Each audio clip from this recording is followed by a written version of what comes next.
Hey, what's up, everybody? Well, it is another Saturday night, and I did plan on doing a live stream this week, and I didn't get to do that.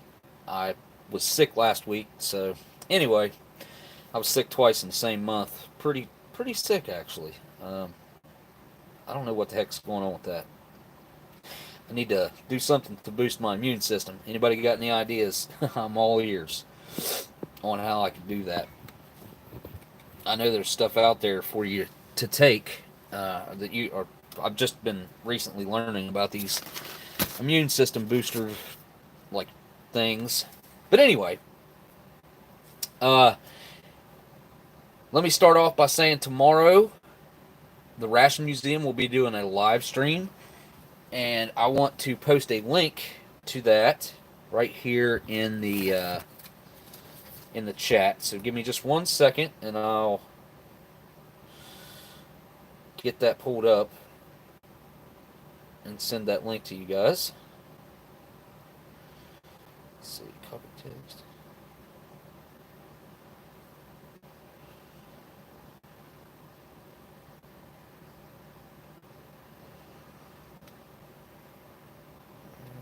Got the link. Let's see if it my live stream does show up. Volume's going to be too loud, of course. Watch me get flagged for the ad that was running on my own video. That'd be my luck. Okay. Here comes the link. I'll post that a few more times, obviously. Ration Museum live stream tomorrow at, I'm not sure, maybe 5 o'clock. I think he might be starting, if I'm not mistaken.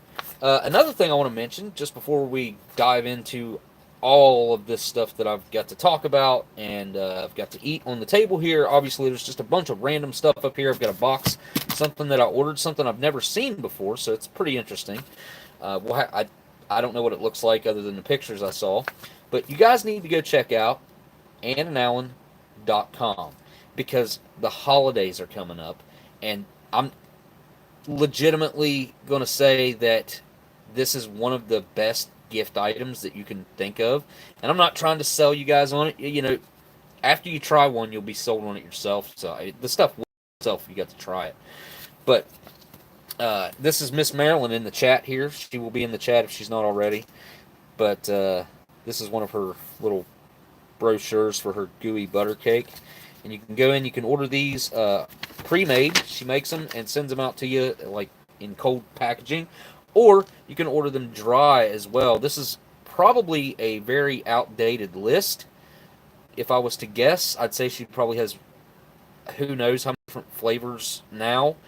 At the time, she had 73 different flavors. So just a real quick, you can pause that and look at that list. Hopefully you can read it.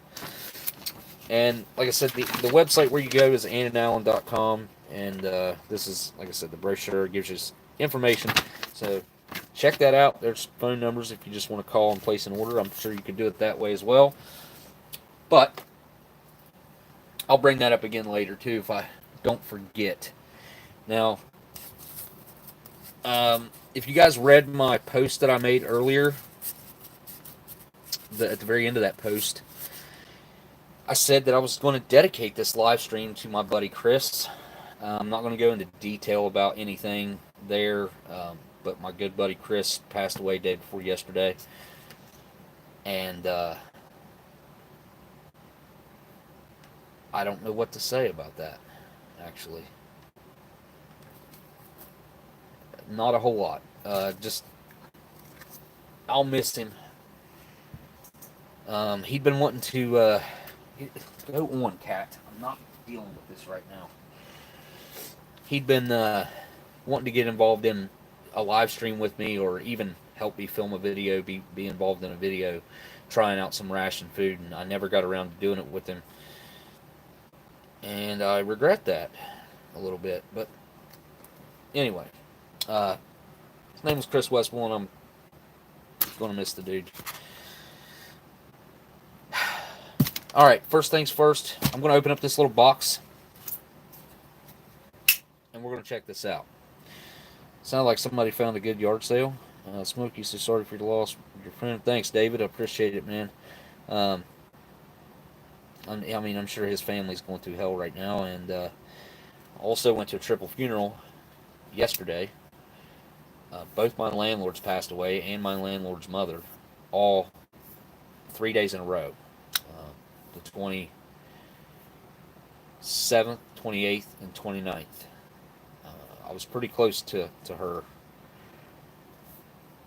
as well, um, and it was a shock. It wasn't like anything anybody knew was coming or anything like that. But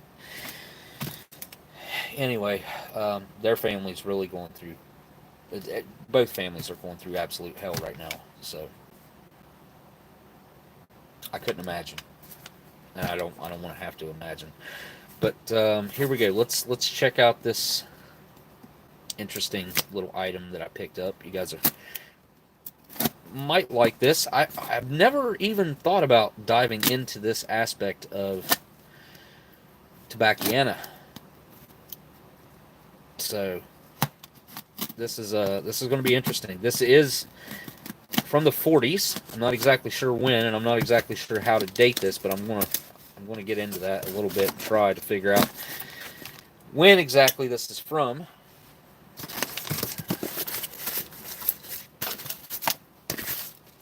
Okay, well packaged, I must say. Good job on the package. This is cool. This is cool. Okay, here we go.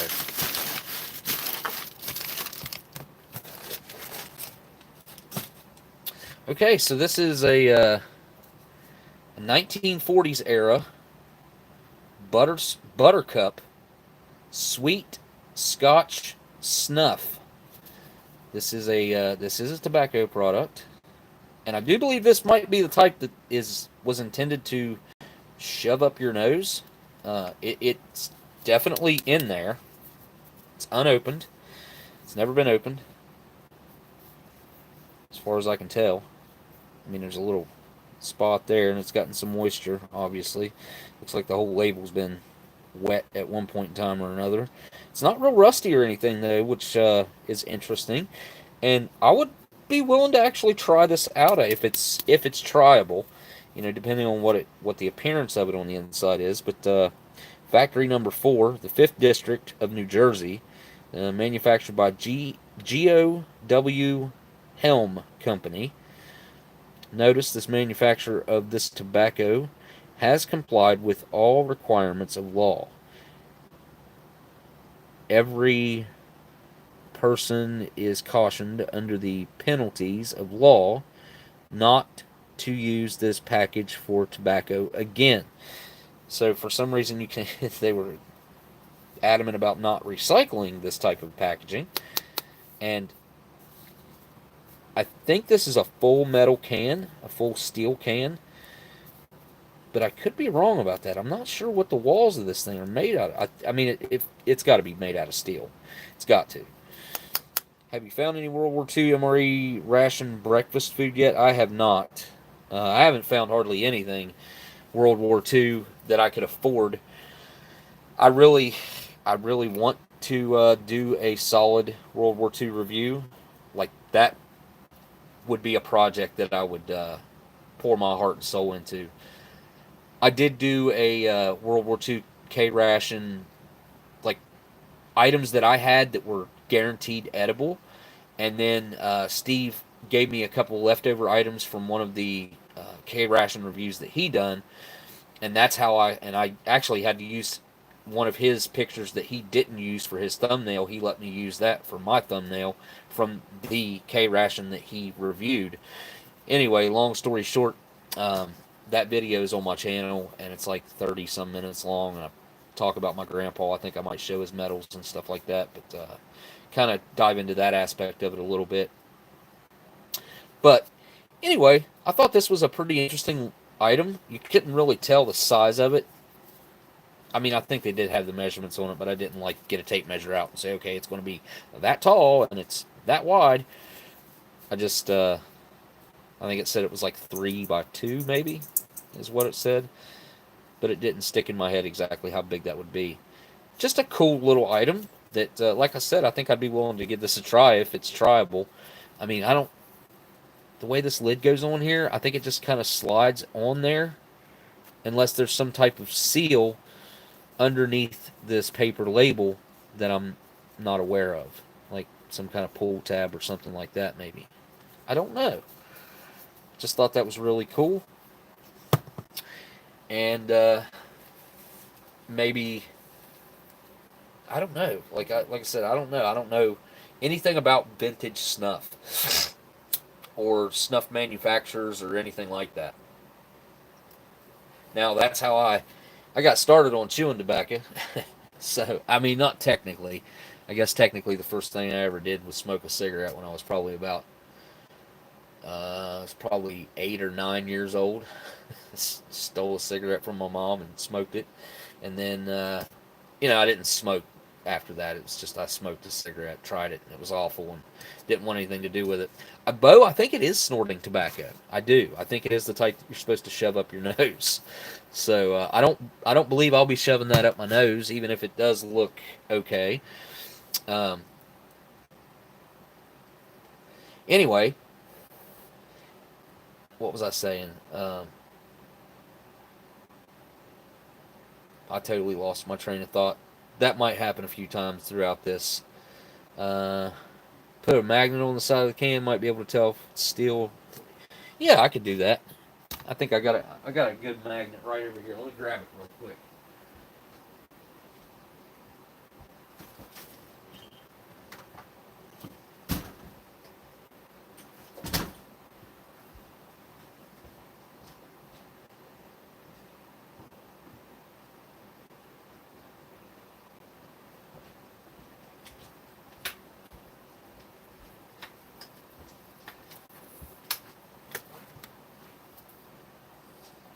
So as you guys can see, I got a bunch of different ration items up there. Well, that's definitely... It's not. Well, it does have a pull to it, though. Just not a strong one. I mean, not like that. This is a really powerful little magnet, believe it or not. So... But yeah, it won't just stick to the side of the can. So it must be, well, listen.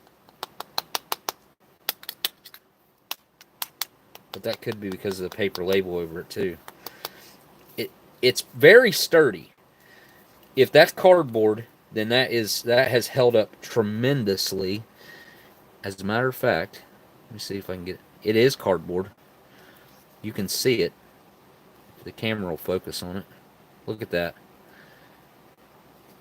That's not a good sign, though. That means that any moisture that this got, like this spot right here, this spot right here, this spot right here, this spot, all soaked into that cardboard to some extent and permeated through, and it's very, very permeable. So that's not good. But it, I don't know. I don't know how that might have held up. Might be worth a shot anyway. Got a bunch of Minotaur stuff on the table, guys. If you guys want to go to Minotaur, you can get 10% off by using the code OS10. Give you 10% off. Just got a bunch of random stuff out here. I don't even know what I'm going to eat. I've been craving chili, which is what this is right here. And of course, the curry has been calling my name for weeks now. I picked that up about a month. No, it's been, I don't know how long ago it was. It's been a little while ago.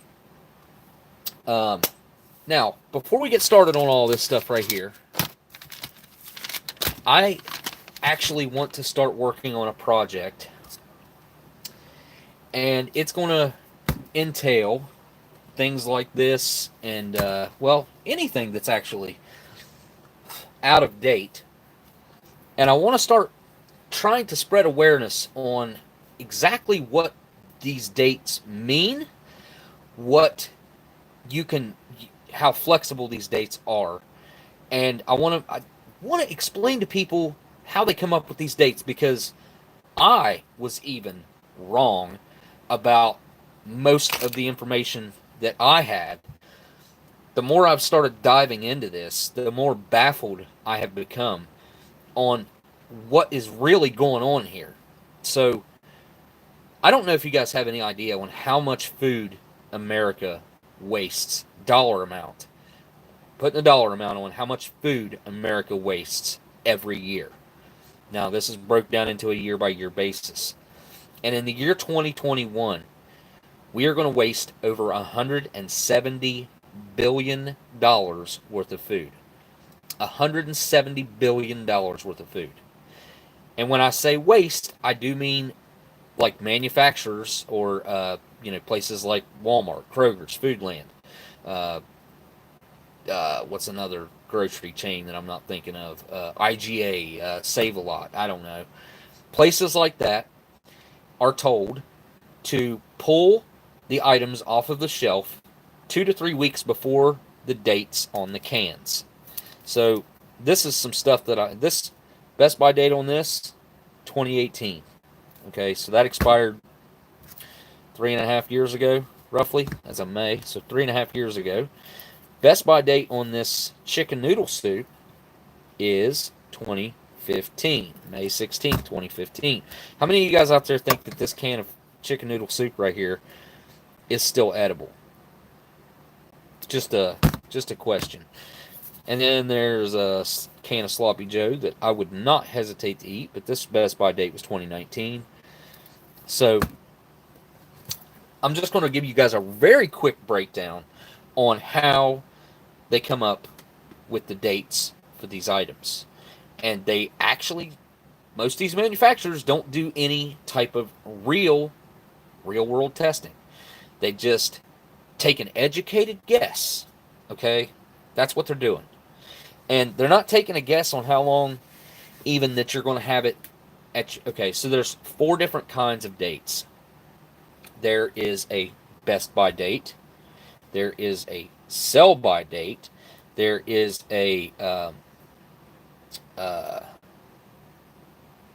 Purchase By date, I do believe it's called. And then there's I'd have to look it up what the 4 are actually. Cat, Jesus, what did you do? You're killing me. I'm not in the mood.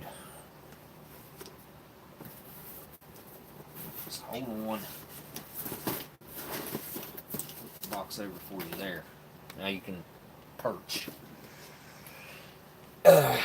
Okay. Let me see here.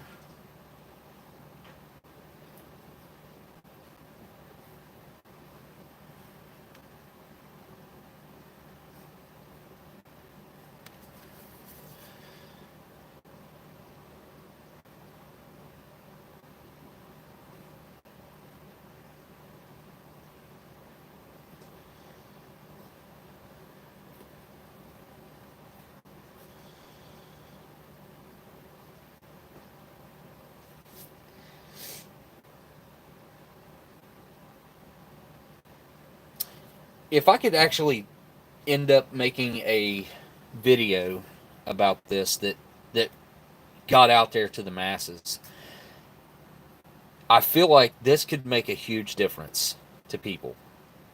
So let me give you guys a real quick breakdown on an idea of how they come up with these dates. So they will use a scientist, and they'll have that scientist evaluate the quality of the food, whatever it may be, the quality of the chicken, the quality of the noodles, the quality of the broth. They'll take that into account. Then they will take into account how it's going to travel, what type of temperatures it's going to see. Is it going to be in a refrigerated truck? Is it going to be in just a regular truck with no refrigeration or anything? And then they're also going to take into account where is it going to be sold and how long can it set on the shelf in that place. Is it going to be 70 degrees in that grocery store? So they take in these different factors and basically make an algorithm out of it and say, Well, we predict that this can of Sloppy Joe could last 6 months setting on the shelf at the store, and that's what we're going to put on there. And then it could, they'll say it could last 6 months on the shelf that's on the store because this has a best by date, and then it could last another 6 months in someone's pantry, in a typical pantry at a home. And they're literally just guessing, pulling dates out of the sky. And what's driving me crazy is I know how much of this type of food just gets thrown away. It's madness. And like, for instance, I know how they pull milk too. Um, so much milk gets wasted, gets dumped down the drain. It's unbelievable, and I do not understand why we have not come up with a system to make it. It's not even okay for food banks or homeless shelters to come and pick these food items up themselves. Now, I don't think that the companies, whatever they are, the grocery store, the Walmart, the whatever it is, I don't think that they should have to go out of their way to take these things to different people. I think the people that are in need of these items should be able to come and pick them up if they want to or if they can. That's not an option. They're not allowing that to happen because of frivolous lawsuits and things like that. Is the only reason that I can think is why they're not allowing that to happen. And it is a very slight inconvenience because they have to pull these items anyways, and they would have to store them in one section in the back of the store somewhere until they could get them once a week or whatever it may be. But I want to get into this. I want to take a bunch of old food that I have, and hopefully I can come up with some more. I can source some from you guys, crowdsource some, and come up with some different food items, and actually get into. It's like this is out of date by what, 6.5 years, basically. This is 6.5 years out of date.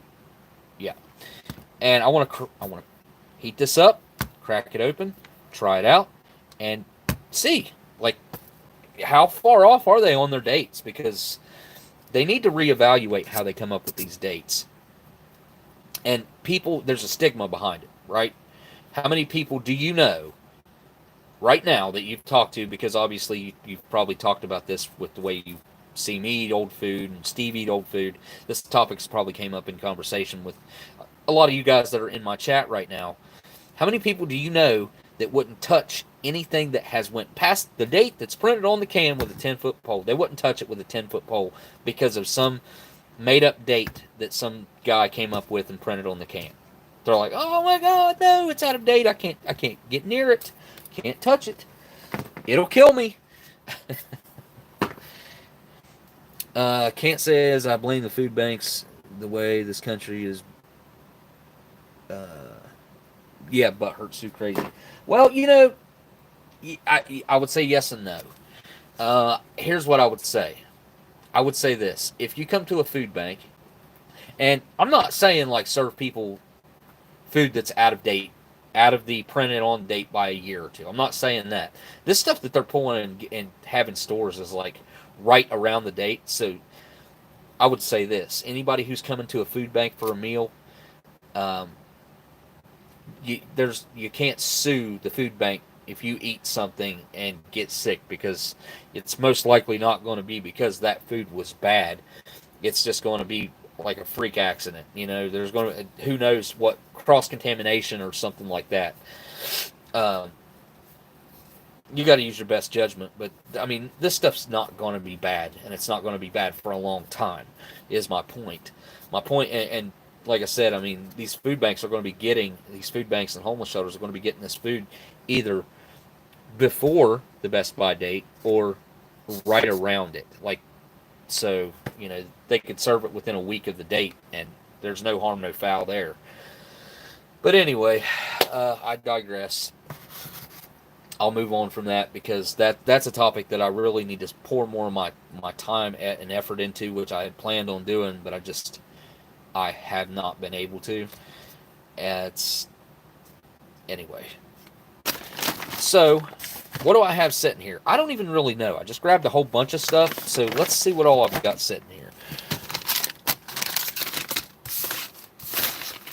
And I don't even know what I'm going to eat yet. I've got some Italian breadsticks. Got a pumpkin spice shake from Minotaur. Got a chocolate cookies and cream mousse. I didn't mean to grab that one, actually. I meant to grab just the chocolate mousse.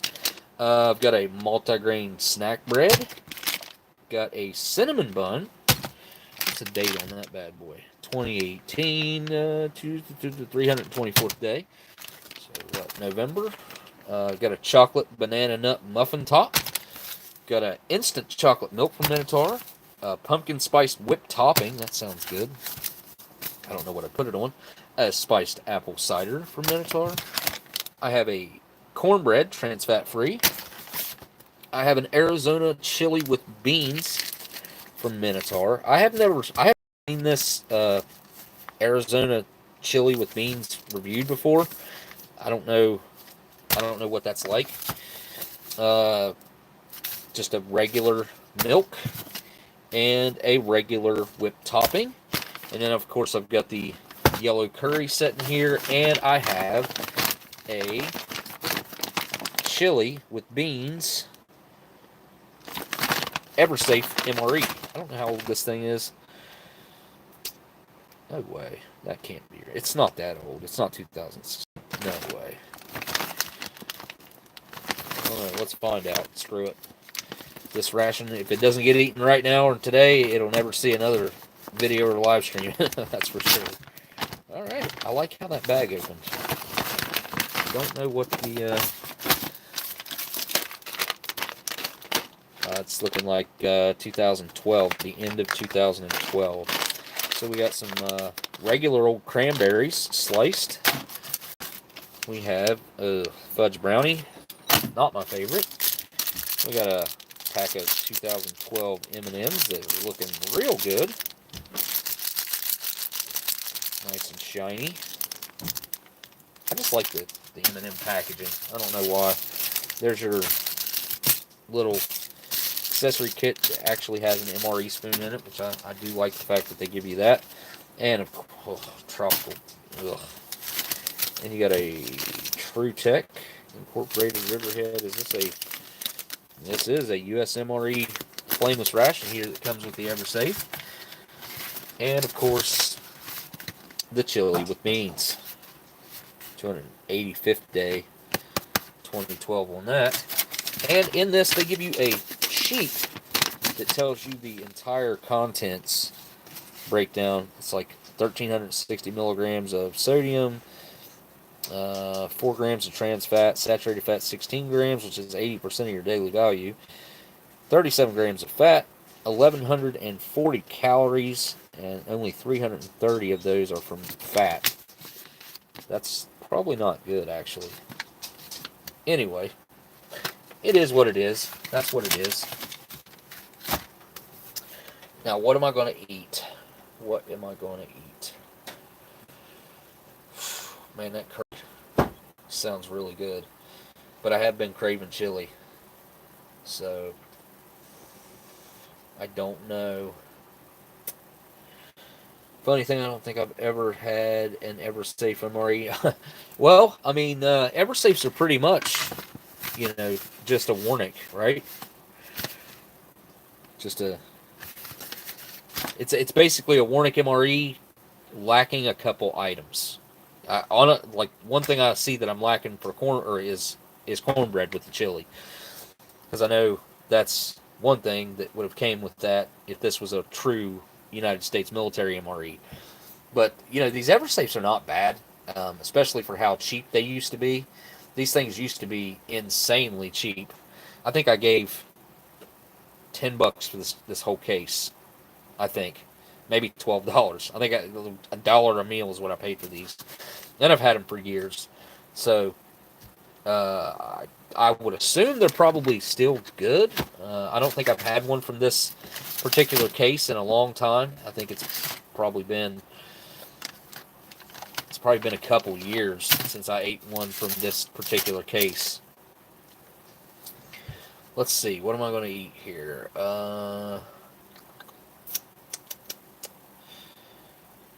if I have the curry, what? I don't even have crackers out to go with the curry.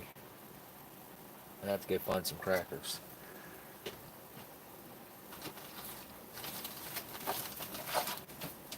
And I don't guess I have any handy. Huh. That sucks. Yeah, I might have to go find some crackers somewhere. Can't believe I don't have any. Anyway, yeah, I'm going to eat this chili right now. I'm not going to get real technical. I don't even know if I'm going to get... Yeah, I don't even know if I'm going to get a tray out. We'll see how this chili is. If it ends up not being good, then I've got this or this other Arizona chili right here, which takes, what, 8 ounces of hot water? That should be easy enough. How long has it got to sit? 15 minutes. Ooh, that's a good little bit. All right, let me go heat this up, and I will be right back.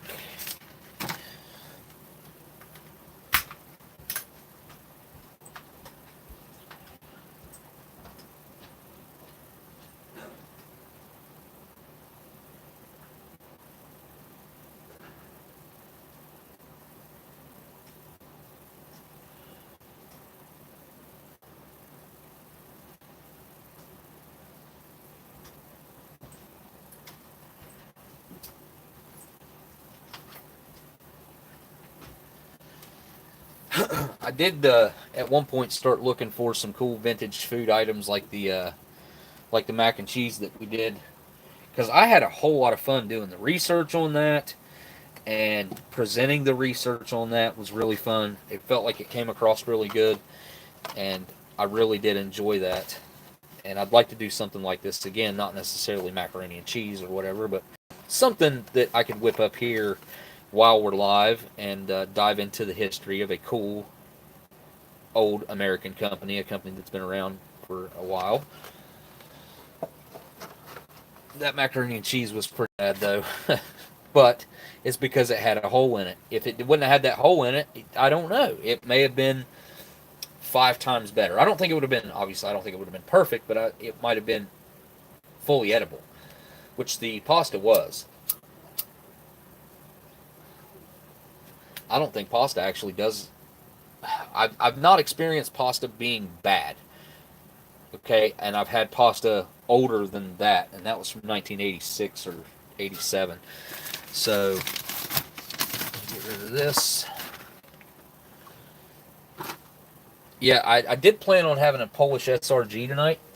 That was what I wanted to have, and I could not find it. I have either lost it or I gave it away. I'm not sure which. If I gave it away, I gave it to gabeRILLA. Last time I saw him, when my car was broke down in Chicago. I just can't remember. Can't remember what I've done. I'm going to have to go find some crackers real quick, guys. Because if I'm having chili, I feel like I need crackers. And where did I find those crackers last time? I've got crackers somewhere in there.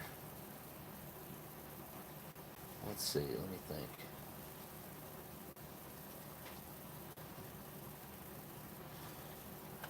Well, I'll be right back. Let me go see if I can find some crackers real quick.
I'm not having any luck. The only thing I found was some French crackers. And I think both of those are sweet. I think one's like a cereal and the other one's the chocolate chip.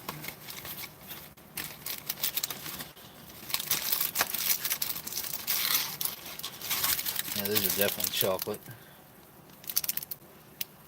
Those ain't looking so good. What in the world is going on there? I'll try a pack of them. See if they're any good anymore. Might not be.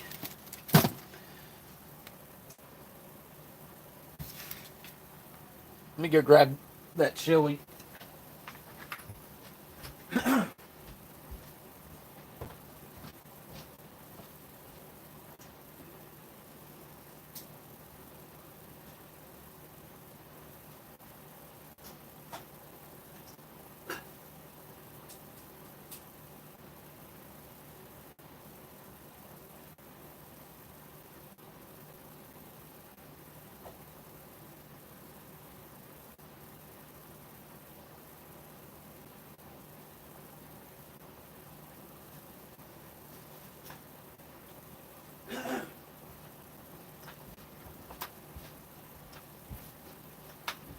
Going. All right. Sorry about that, guys. Just grab some Ritz. Let's see what else we can muster up here. Let's see what them cranberries are looking like.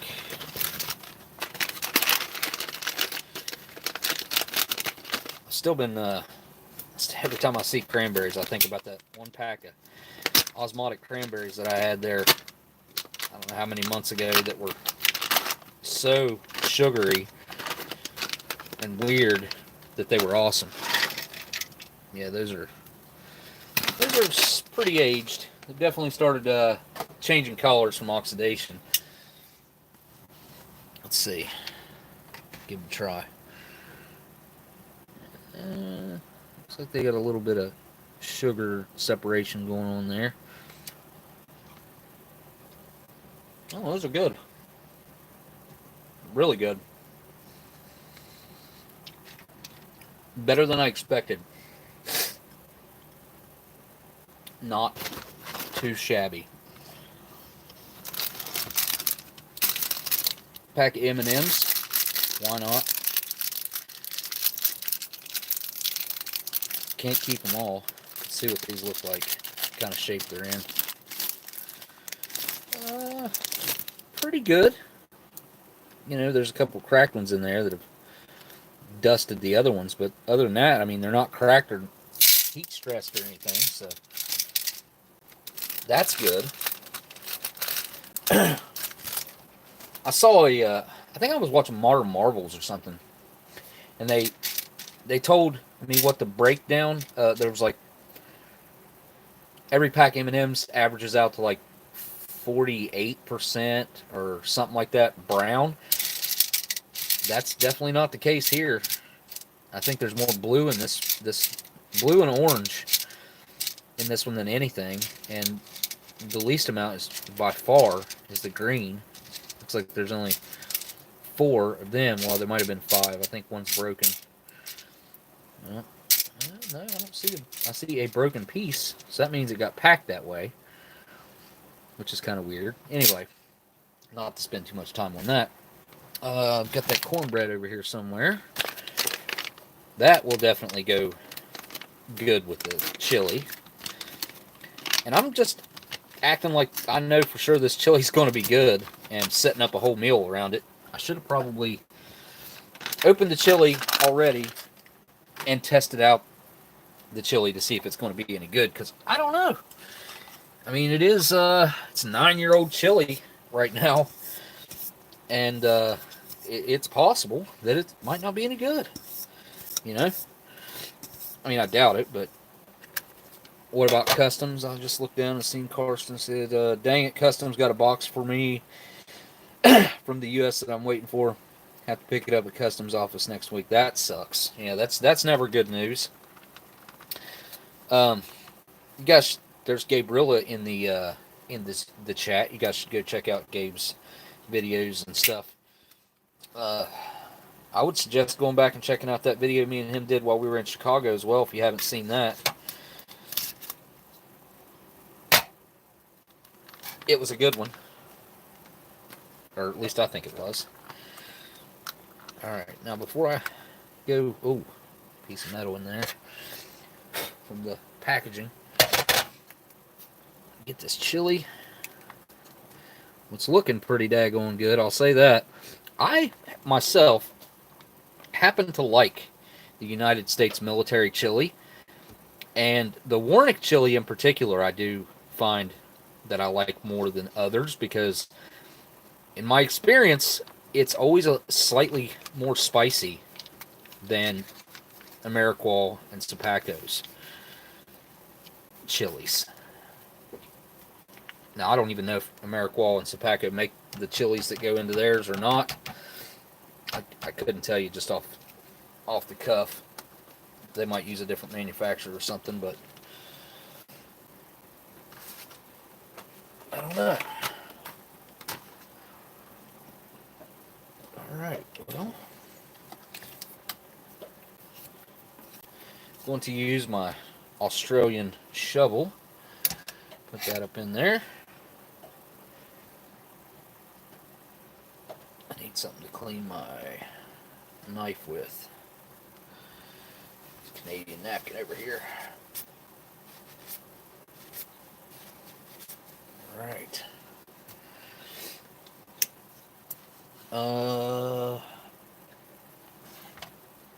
I've got that coffee that Dub C sent me. I need to find World's Strongest Coffee. I'll have that tonight. Why not? Should be a treat. Treat myself to special coffee.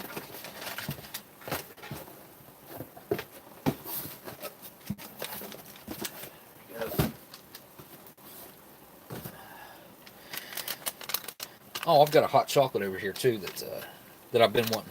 The British hot chocolate, regular hot chocolate. This is that coffee that was supposed to be the World's Strongest Coffee, if I'm not mistaken.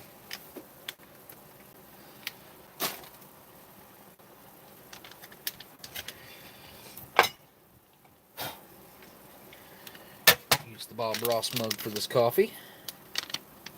It's drip bag coffee. No idea exactly how much water I'm supposed to use here. Tear notches are always on the bottom of stuff. I don't get it. Just like the retort pouches. Whoops.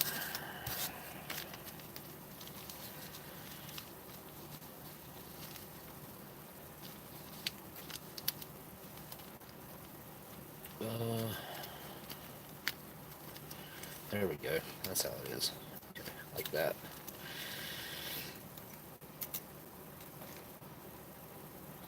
Oh, and I'm supposed to open that.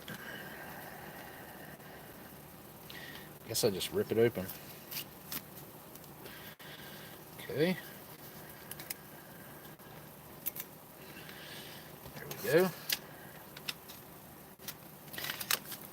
I've had coffee like this a couple times before, but it's been a while.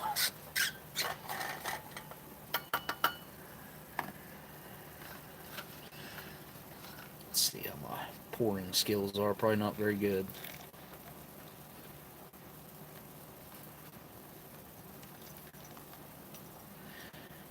Get more on the tray, and probably on the M&Ms too.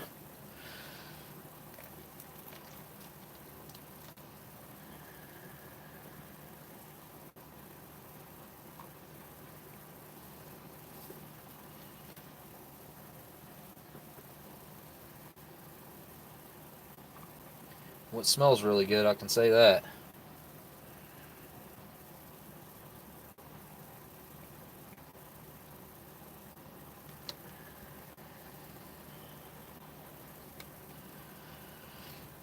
Let's see, one more go here, and that should be a rather full cup of coffee. But I think it does make a big cup of coffee, if I remember right.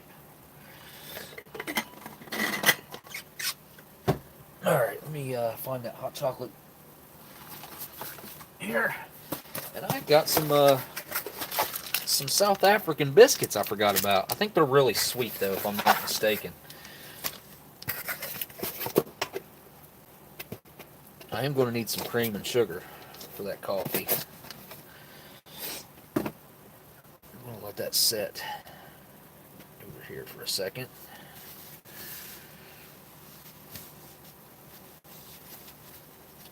Go.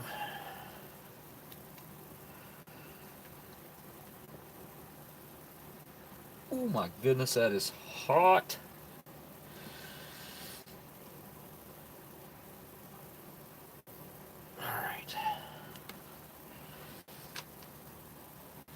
Next, I need, what do I need next?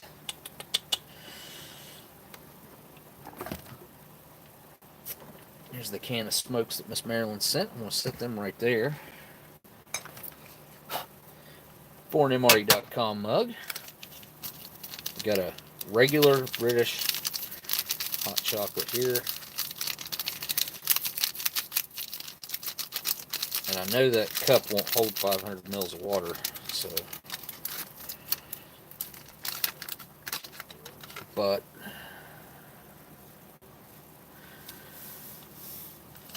I don't care. Putting it all in there. Just make a really rich cup. Heck with it.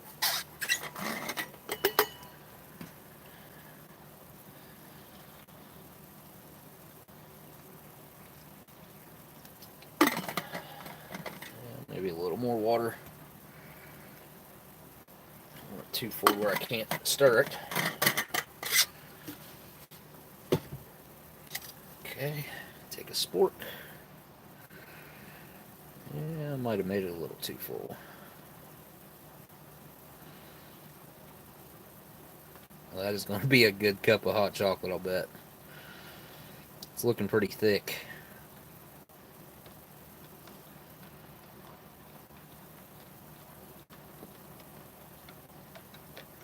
Not too thick though, really. Considering I only probably put, what, maybe 350 mils in here? Something like that. I'd say this cup brimful probably might hold 12 ounces.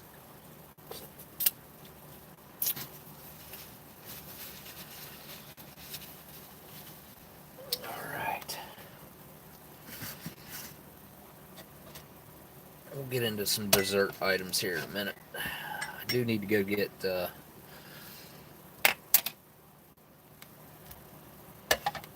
some cream and sugar though.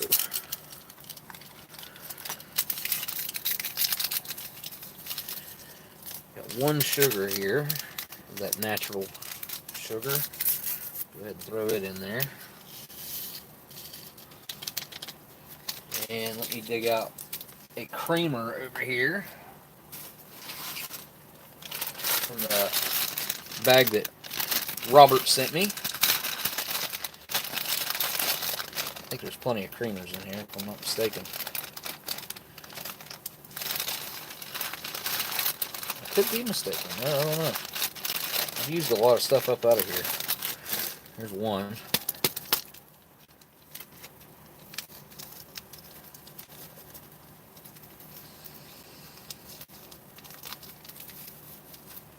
There you go. Definitely going to need more than that. Find another one in here.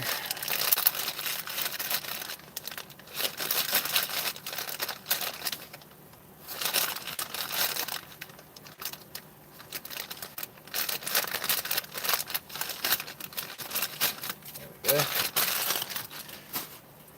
I guess we'll just have to go with 2 creamers.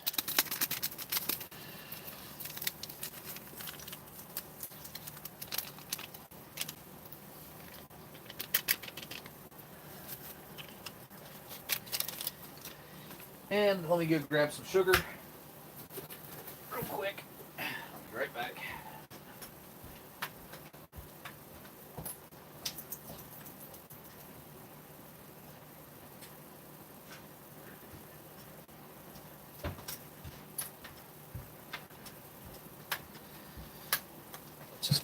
some in. Make it easy.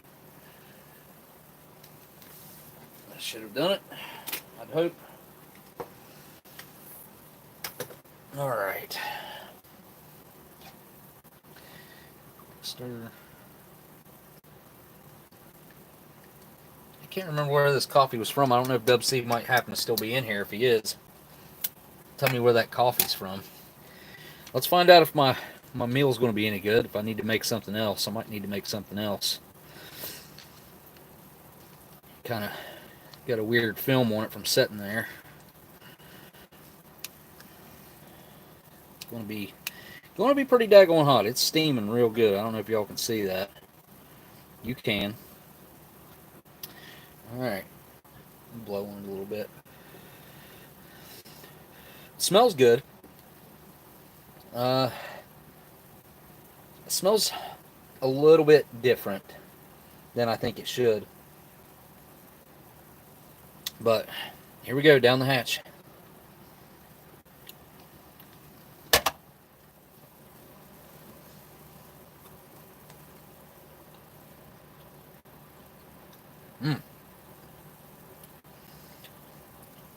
It tastes great. It's actually quite spicy. It's got a real kick to it. That's what I was saying. I think I mean, I could be mistaken about that, but just from my memory, the Warnick chili always ends up being spicier, and I like that. It's not so spicy you can't eat it, but it does have a pretty decent kick. Like, if you are the type of person that just hates spice, you wouldn't eat this, probably. It's, I would say it kind of tastes like it's been spiced with some cayenne pepper. It's got that type of heat. Just the way it hits my tongue, the roof of my mouth.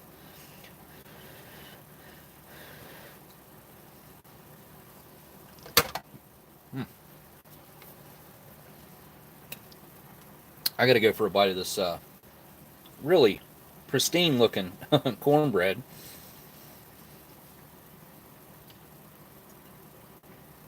I'll rip off the corner that's messed up right there.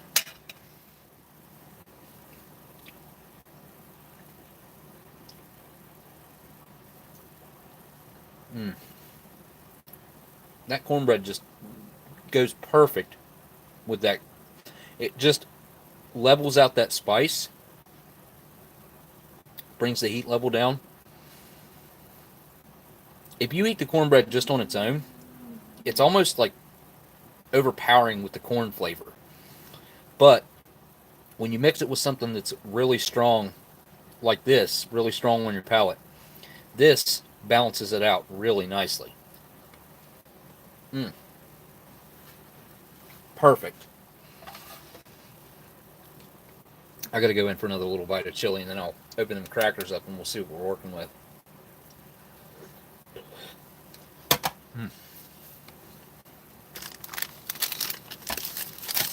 Let's see what these ones. See, these look weird.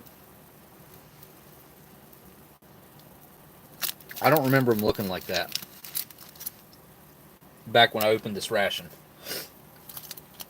What do I do with my napkin? Because I've got chili in my mustache.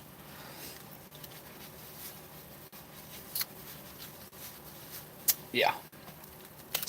But yeah, if anybody wants to help me tackle the project that I'm working on, if you guys have any information or anything like that, good articles, email them to me. I really do want to get into that, and I do want to make a video where I'd like to get into some of these food manufacturers and see if they would let me be privy to what their process is to coming up with their dates. Ooh, those smell rancid. Just going to go for the corner piece right here first, because they do not smell that great. They smell kind of like paint. They got like that chemical paint smell.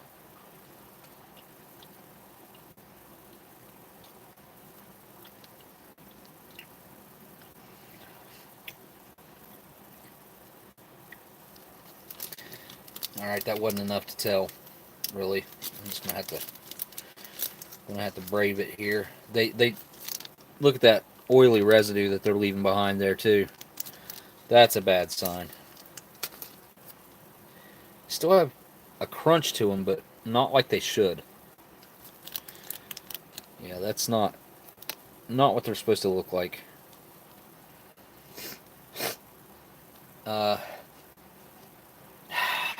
Man. Anyway, give it a try here.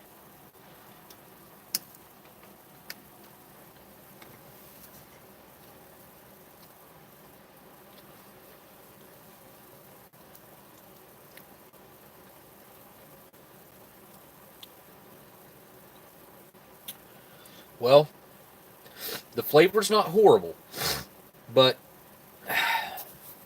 they're right on the edge of being not food anymore. They are salty and savory, yet they have a sweet follow-up. I don't know, man. I don't know if I should eat these or not. They just don't. Probably, I don't know. It might give me a little bit of a stomach ache, but nothing major. They don't have the crunch that they should. It's more like eating almost like eating a butter cookie. That's kind of the texture that is. It's kind of crunchy, but a soft crunchy, if that makes any sense.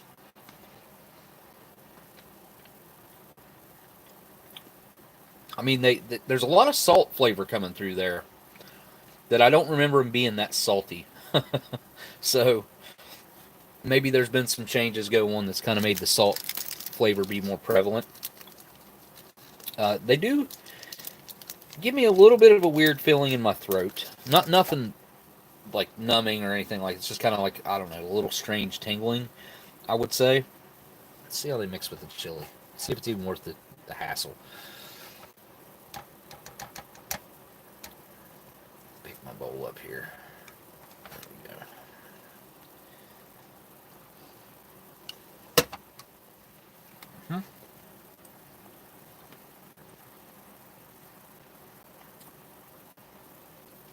Well, that's a good deal on the DAC Red Line for 70 shipped.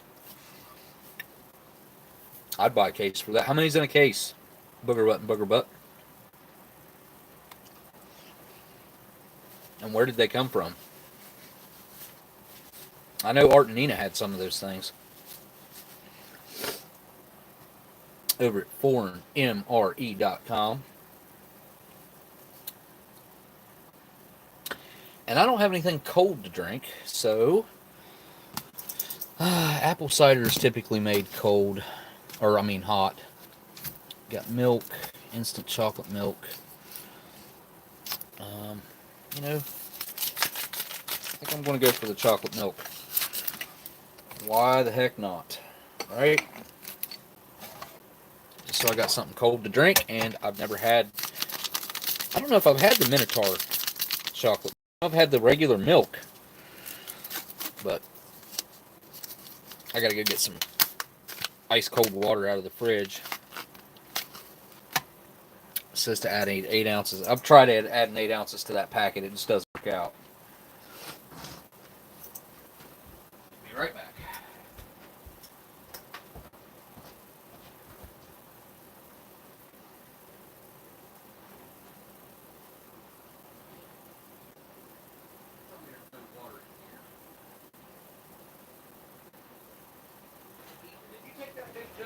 Water. Ethan, you got that big jug of water that was in the fridge? Yeah. Can I have 8 ounces of it? It's still cold.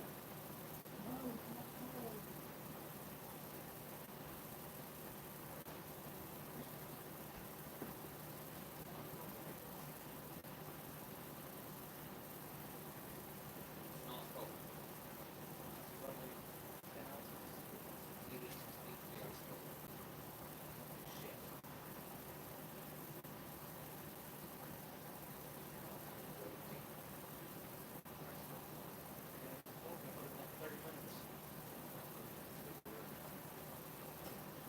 Oh well.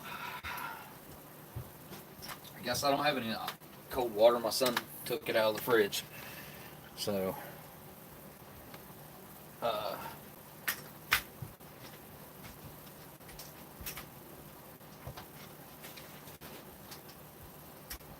just gonna have to use room temperature, unfortunately.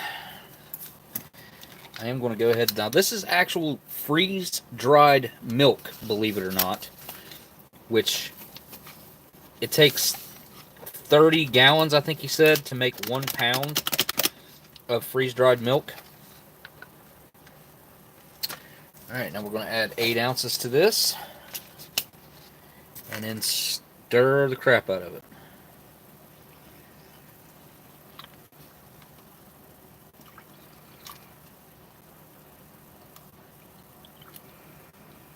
It is best when you use ice cold water, and believe it or not, it will all mix up too and dissolve.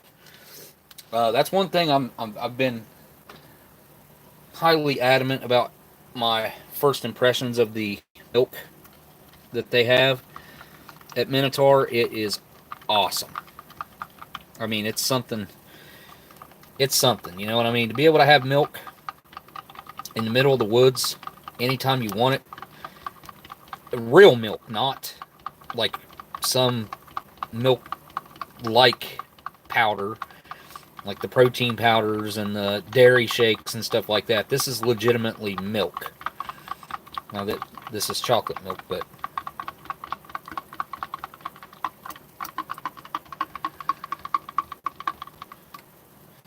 that's mixed well enough.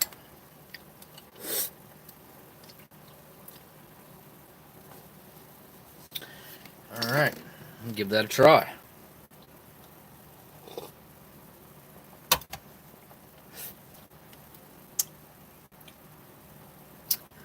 I like that, those little, like, unmixed little chocolate pieces in there. It reminds me of being a kid.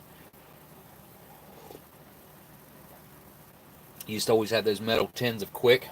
That's really good. Yeah, I mean, it just tastes like chocolate milk. Good chocolate milk, too. I've had some pretty crappy chocolate milks before, but let's take a look at these South African biscuits and see if these things are still any good, because I'm sure these are way out of date. Oh, December 2020, so almost a year out of date. And oh, these also have that very powdery look. You can see it on my fingers. They smell like a cookie. So I don't think these are crackers. I think these are cookies. Let me give it a try, like a little oatmeal cookie type or bran cookie.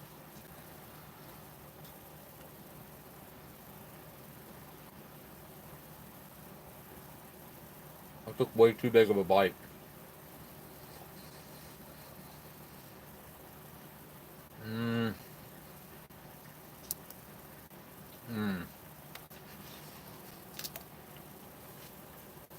I don't think that's any good.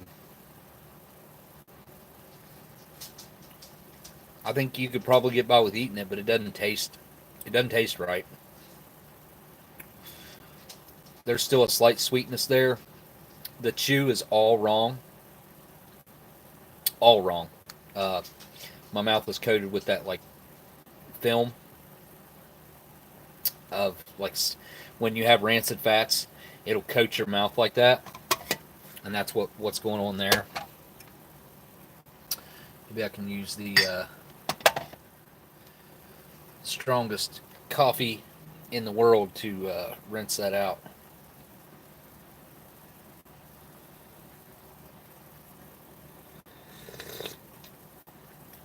Oh,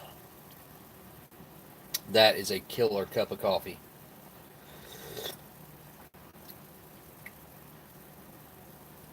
Can't get enough of that. Really good. Nice and strong. It doesn't seem like there's a whole lot of tannins going on in there. You know how you like get that bitter feeling of on your tongue when it's got a lot of strong tannins in it? That doesn't seem to be the case with that coffee. It's nice and smooth. Really pleasant on the palate, I must say. This chili's just hitting the spot. I don't know. Like I said, I've been craving chili where it's cooled down outside. It's probably like 60 something degrees outside right now. It'll probably get down in the 50s tonight, maybe a little lower. And yeah, that cold weather makes me like chili more for some reason. Mm-hmm.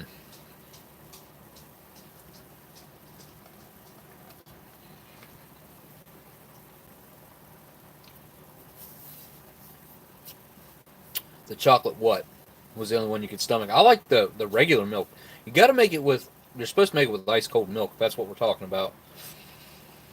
But the chocolate was all right with room temperature.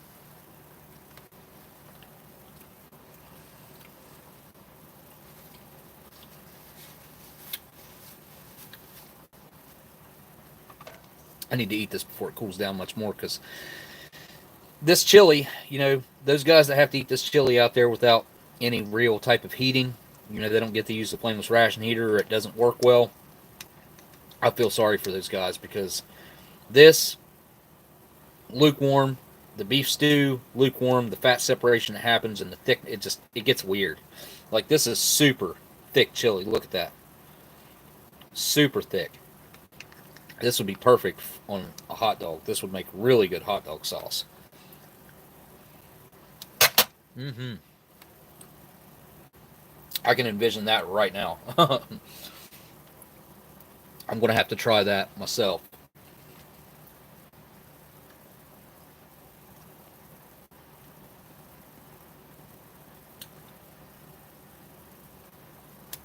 If you guys don't mind to hit that thumbs up or down, either way you're thinking. This is the small part of the video where I beg for likes and all that crap. Let me post a link to tomorrow's Ration Museum live stream again.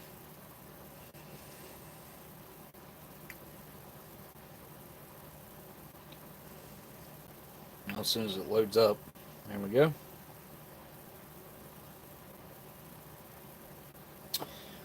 Incoming the link to the Ration Museum live stream tomorrow, which will start at probably 5 o'clock, I think.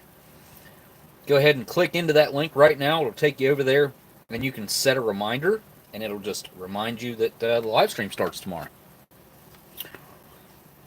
Get as many folks over there tomorrow as we can.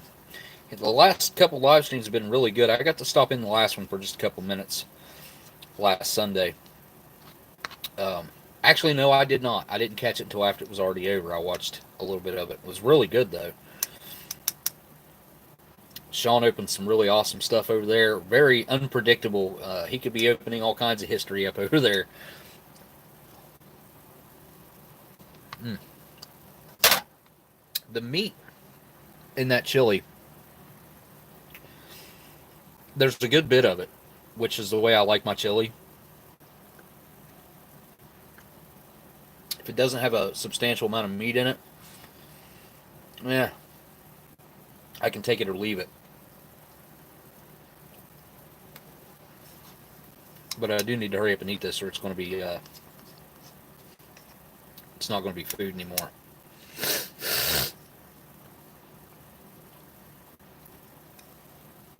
Oh yeah, we had shelf-stable milk at school.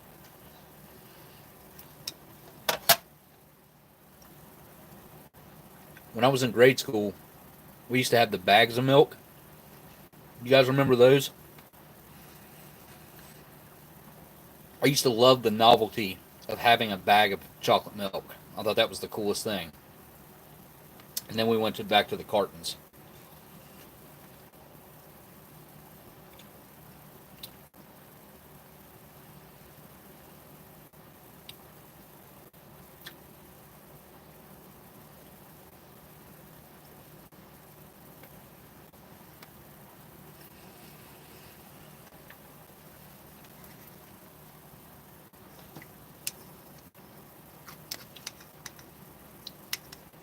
Excuse me, guys, while I eat. I'm looking at the chat, so I'll try to maybe respond to some things in the chat while I'm stuffing my face.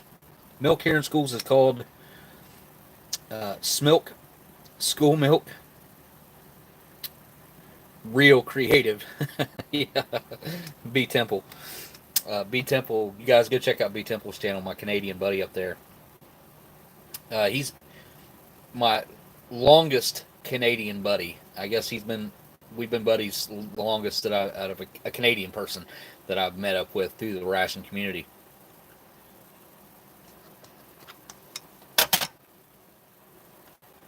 B Temple, Smitty, CT, definitely channels you guys to check out, especially if you like those Canadian accents and their kind nature.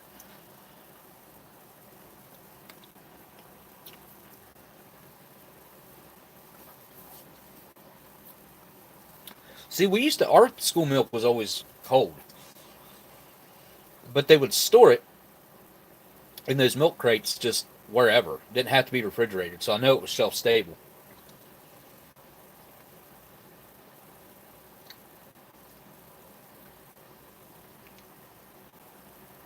Have I ever opened anything as close to as bad as the Chef Boyardee from the show? Ooh. I'm sure that I have, but I would have to think about what it was. Because it was up there.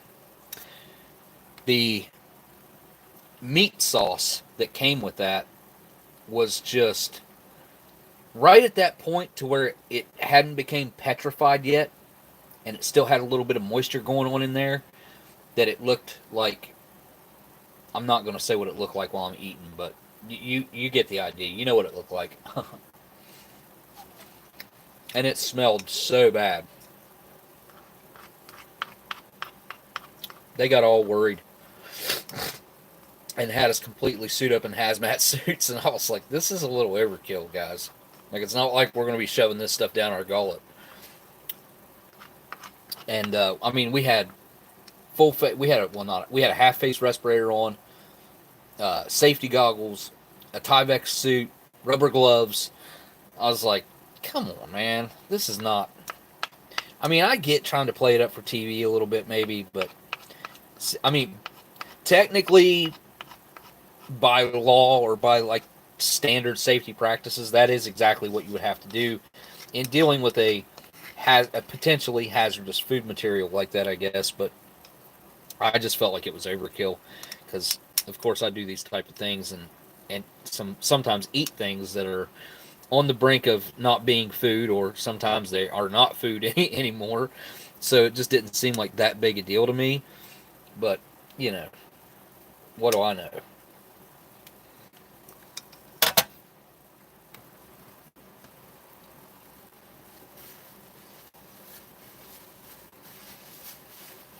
What is it? You can't stop the mold from what?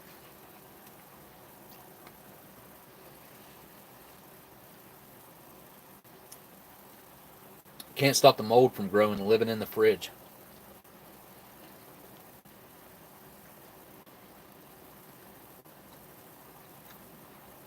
Yeah, the Chef Boyardee pizza kits. I don't know why, but in the 80s and 90s as a kid, whenever mom or my grandma would make a Chef Boyardee pizza,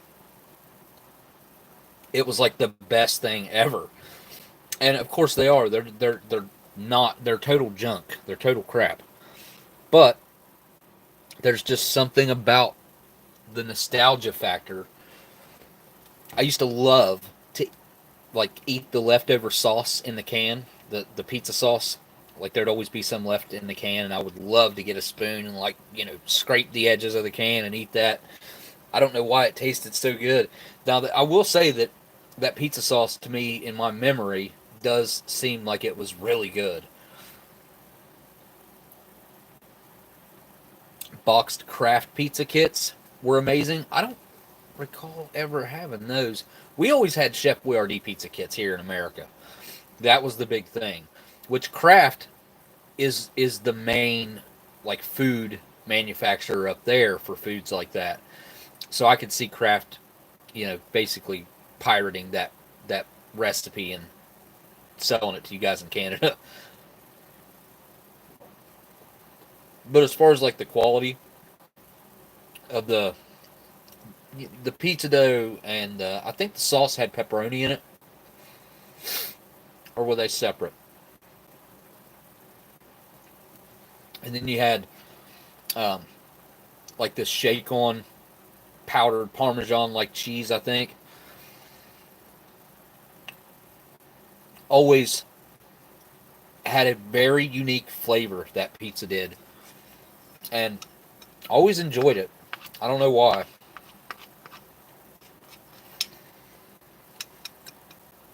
But if I was to go in there and whip one of those up right now, it would take me right back to my childhood. I mean, that's what, I haven't thought about that for a long time. I can't remember who brought that up in the chat right here. But that's a really cool nostalgic food item and moment to for me to think about. I'm going to have to get a pizza kit and make one up. I'm done with the chili, by the way. I'm done.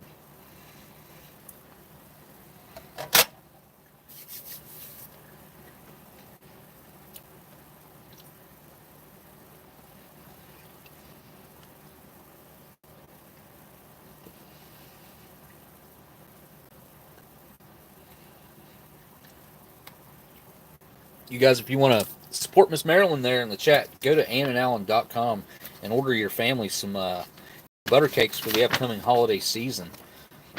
Get yourself some gooey butter cakes for Thanksgiving coming up, Christmas gifts.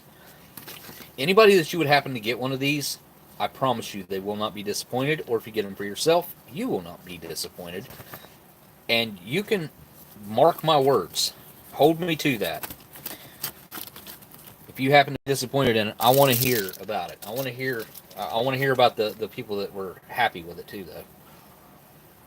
Both sides of that coin, which will probably be everybody, but you never know. I said I was done with the chili, but I don't know why. I want to eat one with a cracker, eat a cracker with a bite. I'm getting pretty full though, to be honest. I'm just going to dip it like a chip or something.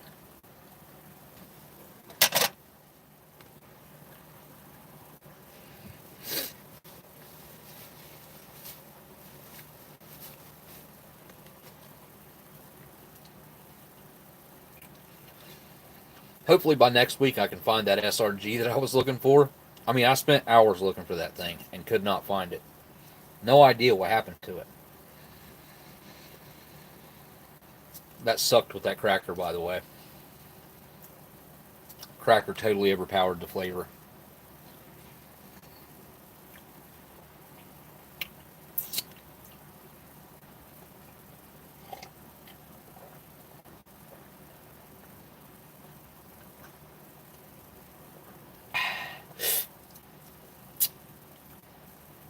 Yeah, I mean, I would highly suggest, if you haven't tried the milk products from Minotaur, especially if you're going to camp or do anything like that, man, this would be perfect with like some s'mores around the fireplace. Break out like a jug of water, or go get some out of a cold spring around there somewhere. Oh gosh.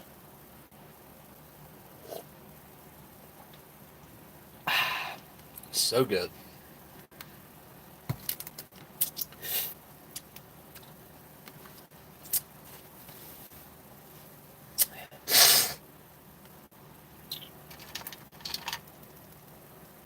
Wish I had something to put these in. These would have went good in that, was it muesli that I had? I know it was oatmeal. I don't know. It came out of that ORP that I had last time we did the live stream.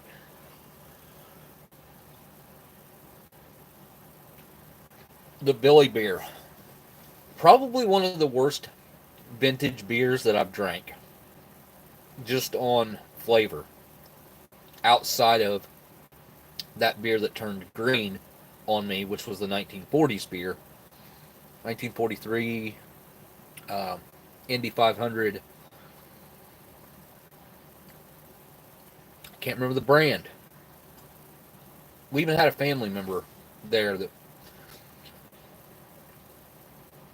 had the same last name as that beer. And that a bottle of beer that was his dad saved the day that he found out that his wife was pregnant with the guy that was standing right there. And it was like 42 years old. I think it was 1977 or 76. Um, the Harley Davidson wine coolers. Lots of floaties in those. There was a lot of stuff floating around in them. And pretty unremarkable. I don't remember a whole lot about how that tasted. It I'd have to go back and refresh my memory and like watch to see what I said about it, because I don't really remember that well on the Harley Davidson one. But the Billy Beer, I remember that one. Total crap on the Billy Beer. No doubt about that.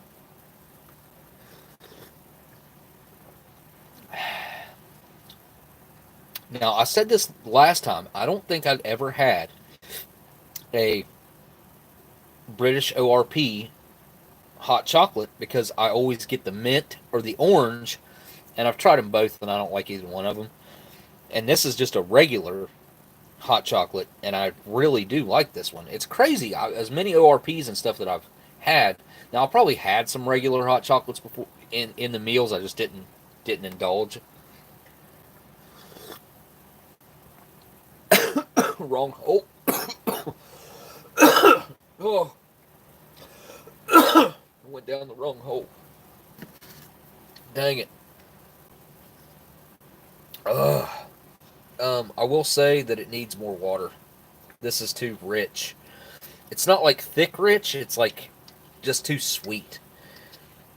Like if you was to double up a US MRE cocoa beverage powder, use 2 packages to make up a 500 ml like that, and you only put 350 in it, it'd be really thick and really creamy. This is not thick nor really creamy that much. I mean, it's don't get me wrong, it's creamy, but it's not creamy like you think it would be. I would say it's on the thinner side, but it is, I would say, overly sweet for what it is. Going to a gun and knife show Halloween weekend. That sounds like fun. Let's see what the M&Ms are working with here. Let's get one of every color.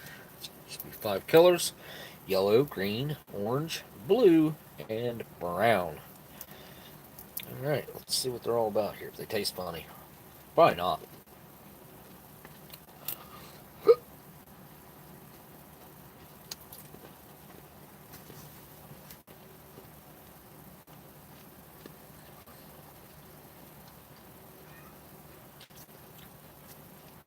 Those M&Ms taste like you just bought them at the store. They're 9 years old. If you gave that pack of M&Ms to someone, they'd never know the difference.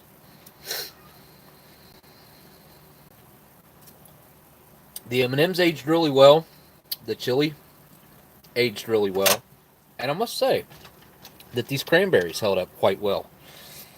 Very impressed with how juicy and tender that these still are, because the last pack of regular cranberries that I had like this were so hard that I could barely eat them. I did end up eating all of them, but it took me like 3 goes at trying to eat them.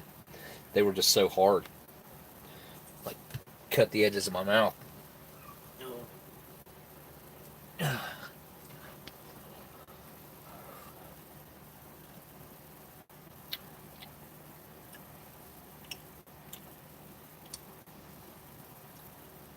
Oh, the 100 proof liquor that Josh found in the wall.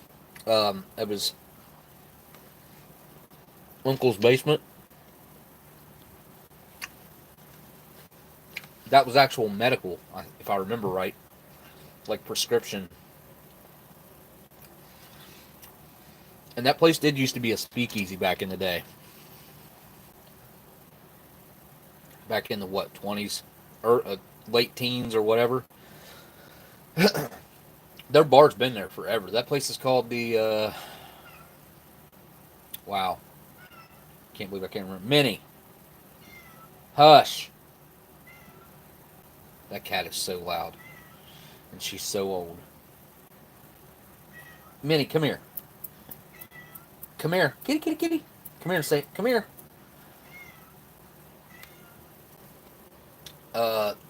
want to say the back door, but I don't think that's right. Back door tavern. Is it called the back door? Let me give you her. Minnie.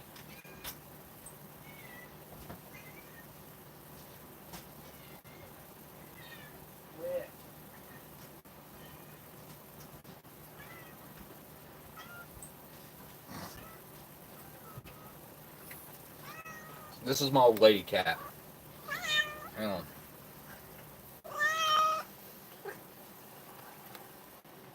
There she is.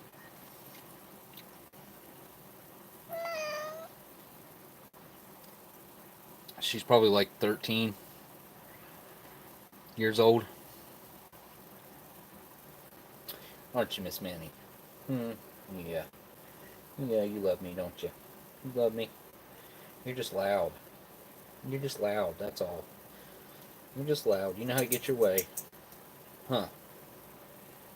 You're getting cat hair all over me. I'm sure of that. Although maybe you're not shedding where it's getting colder outside. I don't know. Hopefully you're not.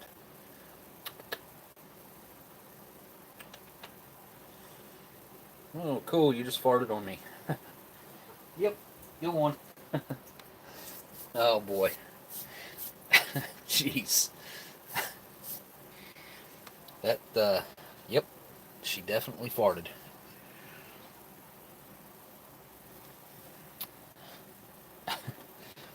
Dogs are stupid. Your dogs are stupid. They can care less about cat sounds.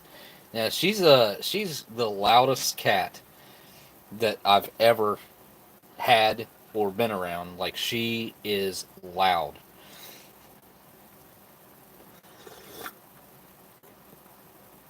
Thanks for hanging out, B Temple. I appreciate you, buddy. I'm getting ready to wrap it up myself. I'm kind of exhausted. If I can gather up the gumption, I would like to attempt to do a midweek live stream this week. I don't know when the funeral is going to be, and I know I have a doctor's appointment coming up this week, but there's just been a lot going on in my like real life type stuff.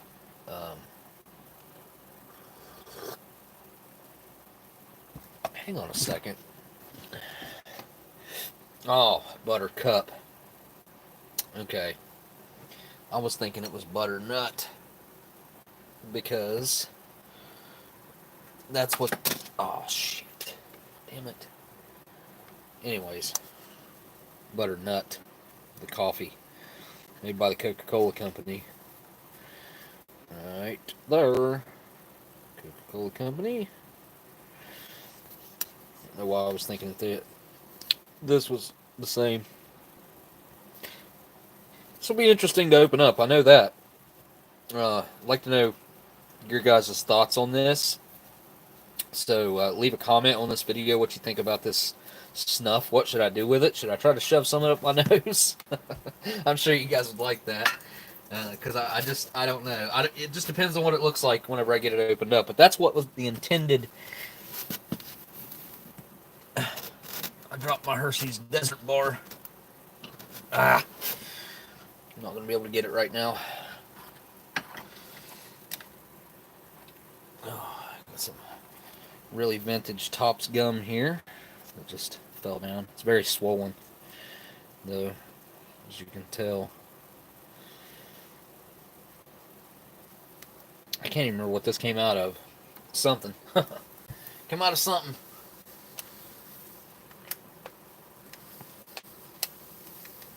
Oh, well, crap. Stick it right there. That'll work. Cat, no. No, no, no. Oh, yeah, you smell that chili. You gonna eat chili? It's spicy.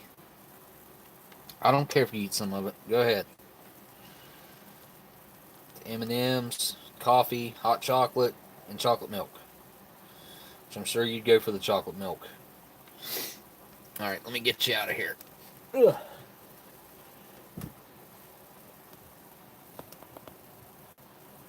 Alright. I'm going to crack open the smokes that Miss Marilyn sent. go. Whoop, whoop. Easy. Okay. Which I'm very grateful for. And these are really good, too. These are aged much better than the ones that I had. These ones have a really pronounced vintage tobacco smell and flavor to them. I mean, these are like almost like MCI smokes. They've got that type of aging to them. And of course, those cans. See, I opened the can that I had on the live stream. On a live stream, I don't remember how. It's been a long time ago, but I opened it on the live stream, and these were hermetically sealed. Of course, there's no way for any air to leak in there. And up here, it was fully sealed with plastic, vacuum sealed to it. So if any air got in there, it was very little. No more than would permeate through like an accessory packet or anything like that over the years. So they're very well sealed, and these smokes have they have a pronounced flavor of age. They get that kind of really aromatic and sweetness to them. And when I say aromatic, I mean aromatic in the flavor. It's a unique experience that I can only describe to you. I can't tell you to go out and do something like that. I figured it was sealed when you got it, Miss Marilyn. And these have definitely aged well. Now, these are lights, right? Yeah. See, these are lights. If these were full flavors, they'd probably be a little bit rough. But where these are lights, these come across, and I've smoked plenty of cigarettes. These taste like a full flavor. They come across as a full flavor. They don't burn too fast. They don't burn too hot. Nothing like that. The filters aren't weird on them. And I like fresh Camels. I'm not a fan of a fresh Camel. Like, I just do not like that particular flavor that comes along with a Camel, which I've always had in my head is that urea flavor. It's there typically on the vintage Camels, but it's really changed. It's not the same, and it's not as pronounced either. It kind of airs out, I would call it. Gets a chance to kind of seep out of that flavor gets a chance to seep out of there. Before you guys take off, you don't care to hit that thumbs up or down, either way, makes me happy. I don't mind either one. Just lets Google get the feedback that they crave oh so desperately, and makes it to where they don't mind promoting a video or something. I wish they would promote the macaroni and cheese live stream. I'd like people to actually get to see that one. Molder 13 with the first super chat of the night. Here we got Evening Smokey. Hope I can ask a question. Got a Russian ration to try. Only good for 1.5 years from the production. I thought most were at least 3. Yeah, no, not with the Russians. New at this, figured you might know. Okay, I can give you advice. I can't tell you it will be good or it won't be good. Now, I have personally eaten a Russian ration on a live stream that was from 2015, I believe. 2015? 2016? It was an Emercom, a blue Emercom Russian ration that...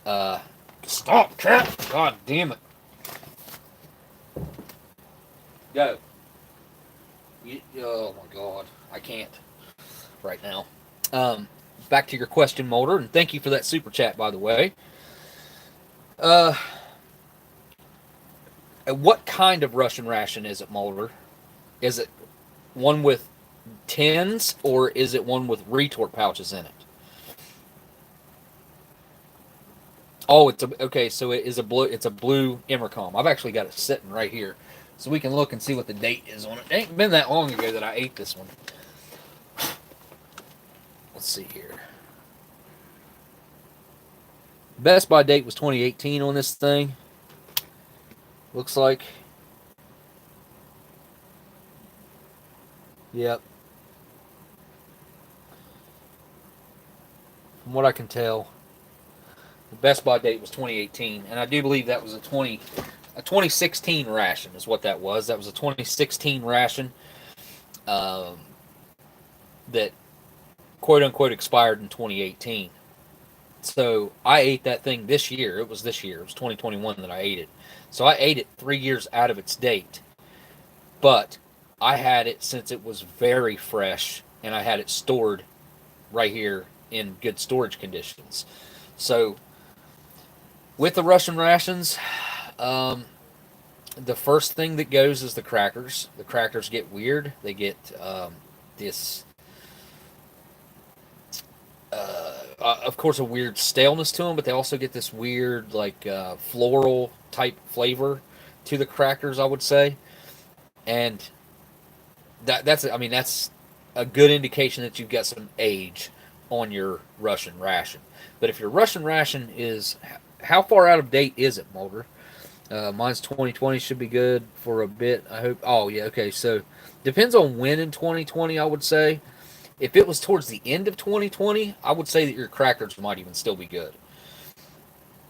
Like if it was a November, December date of 2020 for the best by date on that, then your crackers, like I said, might still be good. I even ate some of the crackers out of mine. Most of them were unedible, but there were some in there that I picked through and I could eat a few of. The next thing I'll tell you is the kasha. The kasha, after it gets, I would say, 6 months to a year past its best by date, it also goes weird. Now it doesn't go to the point to where it's inedible, but it doesn't taste right. It just doesn't. It really doesn't taste right. I will say this: if you're going to get a Russian ration, or if you're wanting to eat a Russian ration, I would highly recommend that you get one and eat it as fresh as you possibly can. I wouldn't recommend getting a Russian ration and hanging on to it for 6 months to a year. I would recommend, because by the time you get it, it's already been in the mail most likely for 3 months. Whether it was in the mail 3 months to get to you, or whether it was in the mail 3 months to get to the Amazon shipping facility, it was still in the mail for at least 3 months, and most likely through some tropical temperatures in a sealed shipping container, because they always ship them by water. Never comes by air. Apparently, there's a lot of food. There's a Russian ration I've been looking at on Amazon, but $40 American. Yeah, that's $40 on Amazon. Like, if you order it on Amazon, you're going to have it within probably a week or less. I'm not exactly sure. It just depends. But if it's one of the ones where you order it and you have it in a couple days, $40 is worth it. $40, I would say, is worth it. Because if you order a Russian ration, a 24-hour Russian ration from Russia, from a seller in Russia, you're probably going to get it for, you can get them for as low as $30, $27. I mean, if you really look for a good deal, you can get 3 Russian rations for like $85, 80, $89, something like that. So a little less than $30 maybe. And so you're saving $10 a ration versus the price that Bus Stop just said. And I would, I don't know. It just depends, like, how quick you want it, and is that $10 worth waiting 3 months? It just depends. But if you're going to buy it in bulk, like, I know there's been chances that I've had where I could have bought cases of the military green box, which is a variety. You get meals 1 through 7. There's 7 in the case. And let's see, I think I was going to get the case for, how much was it?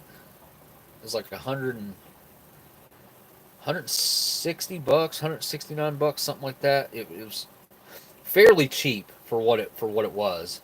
Let's see, 30, 60, 90, 120, 150, 180, 210.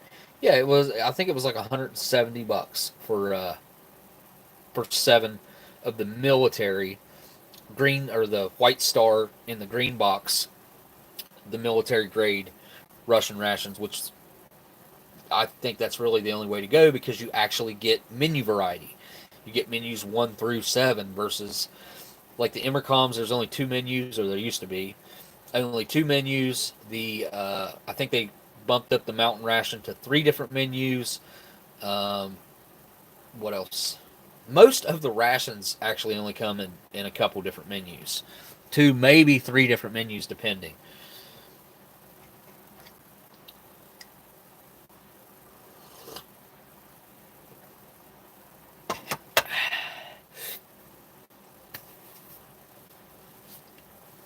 But all right, guys. Like I said, if any of you guys got any ideas or thoughts or anything on the vintage actual canned food,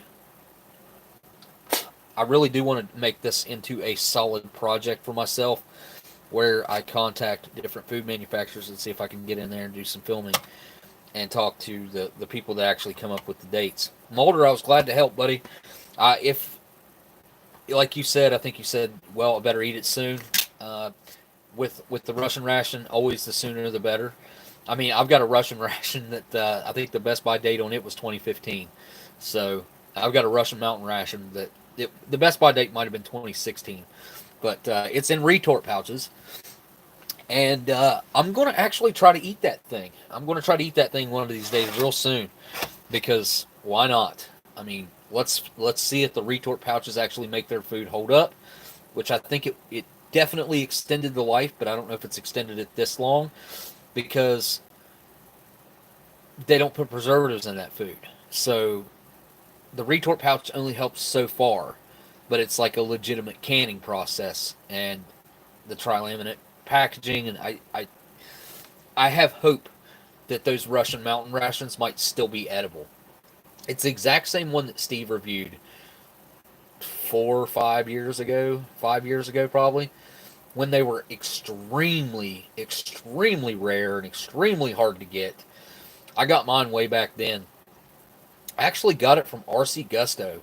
I did a trade with RC Gusto, and it took me like a year to get it from him, because he ended up having a whole lot of trouble, and he got ripped off on one of them, and it was a whole thing with him. He had a lot of trouble with it.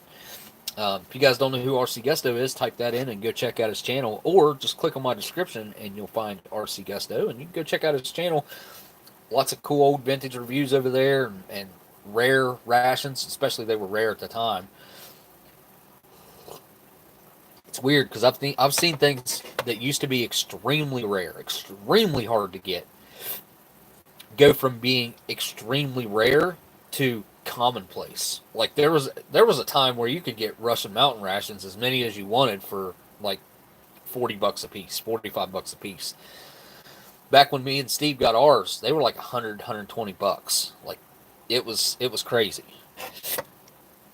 because they were so hard to get, not only for us but for them over there, and nobody had ever seen them before. They'd never, the only review that was up at that time was Steve's, and it was a hard ration to get. Plus, it was really rare for them to get them back then. And then at some point, like, Russia just kind of opened up the floodgates on their rations. Like, they saw that there was a market in rations, in military rations, and rations of all kinds, and they capitalized on it. They started making all kinds of different rations, civilian rations, different rations for all different branches of everything, helicopter pilot rations, prison rations. I mean, you name it. They were coming up with all kinds of crazy stuff. And, it made for some cool reviews, and ended up getting some cool Russian food items.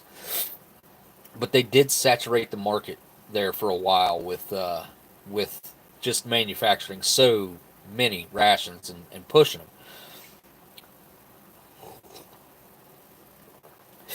I think the military was in on it. I think they knew what was going on, because I'm telling you, I've seen so many rations hit the market at the same time, it wasn't even funny.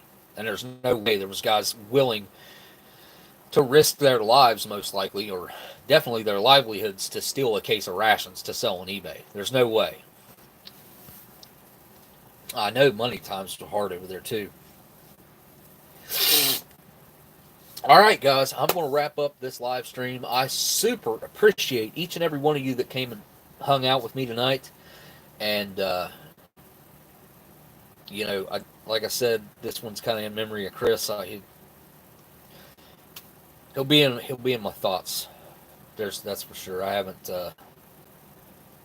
Yeah, Gusto reviewed it. Yeah, he reviewed it. He reviewed the other menu because he got mine, and I see. Like I said, I made that trade with him way early on. I think I can't remember what I gave him for it. I think I gave him a ration cold weather. I can't remember, but anyway, it took him a long time to get it because he had a lot of trouble, and he had the other menu. There was only two menus of that particular ration. He did the other menu that Steve didn't do, and I ended up getting the same menu that Steve had already done. And since Steve had already done it, I wasn't worried about getting the review of it up, so it's still sitting in there in the box. But yeah, like I said, I might try to do a midweek live stream. I don't know what my week is going to look like right now. Like I said, I can only assume that I'll be going to a funeral in the next couple of days, and then I've got a doctor's appointment this week. So if I can try to squeeze one in on a Wednesday or something, I would like to try to do that, or maybe a Thursday. And yeah, so Caitlin will be live tomorrow, also right after, kind of right after the Ration Museum. So if you guys show up to the Ration Museum live stream, which while I'm standing right here, let me go ahead and post one more link to the Ration Museum's live stream tomorrow. And you guys can go set your reminder right now if you want. Especially since I'm getting ready to log out of here, that'd be a perfect time for you to click over to that. And I guess really all I got left to do now is say thank you guys so much for watching, and I will see y'all on the next live stream. Later.